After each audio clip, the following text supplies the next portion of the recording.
Saya undang teman-teman yang bisa on cam untuk sama-sama bisa ini ya, supaya sama-sama bisa kelihatan. Oke.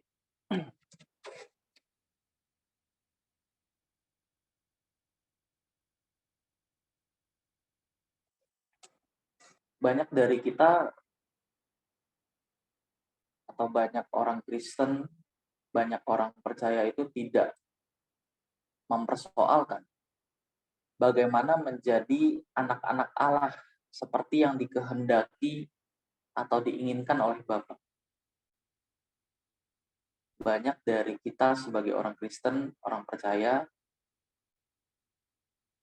tidak mempersoalkan bagaimana menjadi anak Allah seperti kualifikasi yang dikehendaki oleh Allah. Seperti standar yang dikehendaki oleh Allah. Nah, kalau kita lihat di Alkitab ya, di Matius 3:17 itu kan peristiwa ketika Tuhan Yesus dibaptis lalu turun dari langit ya. Roh yang menyerupai burung merpati ya, Roh Kudus yang turun menyerupai burung merpati.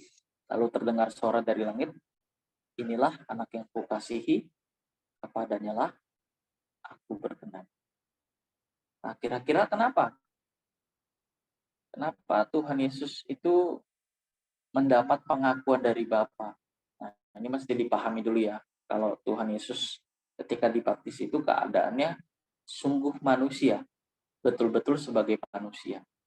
Jadi sama seperti kita. Nah, apa yang membuat Tuhan Yesus mendapat pengakuan dari Bapa? Inilah anak yang kukasihi, kepadanya lah aku berkenan. Nah, kalau kita baca di Injil Yohanes 4 ayat 34, di situ kan dibilang Tuhan Yesus berkata, makananku ialah melakukan kehendak Dia yang mengutus aku dan menyelesaikan pekerjaan. Dari sini kita bisa lihat kalau anak Allah itu adalah orang-orang yang dipimpin oleh Roh Allah, yang dalam segala hal melakukan segala sesuatu sesuai kehendak Bapa. Jadi melakukan kehendak Allah dan menyelesaikan pekerjaan. Dan kalau kita lihat di Matius 7 ayat 21, di situ kan dikatakan ya, bukan setiap orang yang berseru kepadaku Tuhan yang akan masuk dalam kerajaan surga, melainkan dia yang melakukan kehendak Bapa. Melainkan dia yang melakukan kehendak Bapa. Meskipun kita sudah menjadi Kristen sejak kecil, itu tidak menjamin, itu tidak membuat kita otomatis menjadi anak Allah. Bahkan ketika kita sudah pelayanan ya, itu sama sekali bukan jaminan orang itu jadi anak Allah. Nah, maka di sini firman Tuhan mengajak kita untuk mempersoalkan, mempermasalahkan apakah kita sudah jadi anak Allah atau belum. Nah, sebab banyak orang merasa sudah menjadi anak Allah secara otomatis karena memeluk agama Kristen, karena beragama Kristen. Sebetulnya dengan beragama Kristen itu nggak membuat kita secara otomatis sudah berstatus sebagai anak Allah. Ini tidak tepat ya. Ya memang kita dipilih jadi orang Kristen, tapi dipilih untuk diberi kesempatan menjadi anak Allah. Bukan dipilih untuk selamat. Dipilih untuk diberi kesempatan menjadi anak Allah. Bukan dipilih untuk selamat. Bukan. Nah, pemahaman bahwa seorang yang memeluk agama Kristen lalu terlibat dalam satu aktivitas pelayanan gereja lalu sudah menjadi anak Allah, ini pemahaman yang salah ya, pemahaman yang tidak tepat. Sebab mengakibatkan kita atau seseorang sebagai orang Kristen itu tidak pernah mengenal kekristenan yang sejati, tidak pernah mengenal kualifikasi sebagai anak Allah yang sesungguhnya. Alkitab dengan jelas dan tegas mengatakan bahwa semua orang yang dipimpin Roh Allah adalah anak Allah. Roma 8 ayat 14. Jadi Alkitab dengan gamblang mengatakan ya bahwa hanya orang-orang yang dipimpin Roh Allah yang layak disebut anak Allah. Nah, ayat ini sebetulnya secara tidak langsung Roma 8 ayat 14 menunjuk adanya kualifikasi. Kualifikasi itu apa sih? Persyaratan. Satu keadaan, satu kemampuan yang harus dimiliki seseorang sebagai satu persyaratan. Jadi anak Allah itu ada kualifikasinya, ada persyaratannya. Roma 8 ayat 14 itu secara tidak langsung menunjuk adanya kualifikasi, adanya persyaratan menjadi anak-anak Allah. Apa kualifikasinya? Apa syaratnya? Syaratnya, kualifikasinya adalah dipimpin Roh Allah. Dipimpin Roh Allah sama dengan dipimpin Roh Kudus. Dipimpin Roh Kudus sama dengan dipimpin kehendak Allah. Maksudnya apa? Dipimpin Roh Allah berarti, dipimpin Roh Kudus berarti segala sesuatu yang kita lakukan itu sesuai pikiran perasaan Allah. Segala sesuatu yang dilakukan sesuai pikiran perasaan Allah. 1 Korintus 10:31, baik kamu makan, baik kamu minum, maupun melakukan segala sesuatu yang lain, lakukanlah untuk kemuliaan Allah. 12 ayat 2, janganlah kamu menjadi serupa dengan dunia ini, tapi berubahlah oleh pembaruan budimu, supaya kamu dapat membedakan manakah kehendak Allah, apa yang baik, apa yang berkenan kepada Allah, dan yang sempurna. Jadi kualifikasinya bukan hanya baik, tapi juga berkenan. Bukan hanya berkenan, tapi sampai pada titik kesempurnaan. Sempurna artinya tepat tindakan, tepat responnya.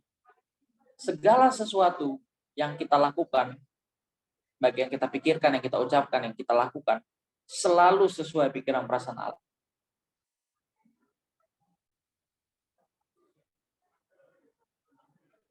Nah, maka hendaknya kita tidak dengan mudah mengakui atau mengaku bahwa setiap orang atau kita mengaku dengan mulut kita percaya kepada Tuhan Yesus, lalu kita sudah menjadi anak Allah. Hendaknya kita tidak dengan mudah mengakui atau mengaku bahwa setiap orang yang dengan mulutnya mengaku kepada Tuhan, mengaku percaya kepada Tuhan Yesus adalah anak Allah. Nah, memang pengakuan mulut atau keyakinan dalam pikiran ini perlu. Ini dasar pengakuan ya. Tapi itu belum dapat disebut menerimanya secara proporsional, secara tepat, secara seimbang, sebanding. Jadi kalau kita lihat dalam Yohanes 1 ayat 12, kepada setiap orang yang menerimanya, ada kata menerimanya kan? Menerimanya di situ apa? Dalam Yohanes 1 ayat 12 dikatakan bahwa yang menerimanya diberi kuasa supaya menjadi anak-anak Allah. Nah, banyak orang yang tidak mengerti apa maksud dari menerimanya di sini. Nah, kalau kita lihat dalam kalimat selanjutnya, di situ juga ditulis ya, yaitu mereka yang percaya dalam namanya. Tapi percaya bukan hanya sekedar mengaku bahwa Yesus Tuhan dan Juru Selamat, lalu merasa diri sudah menjadi anak Allah, lalu selamat. Ini pengertian yang keliru ya. Jadi apa yang dimaksud menerimanya di sini? Apa yang dimaksud percaya dalam namanya? Percaya dan menerima Yesus artinya bersedia hidup dalam penurutan terhadap kehendak Bapa.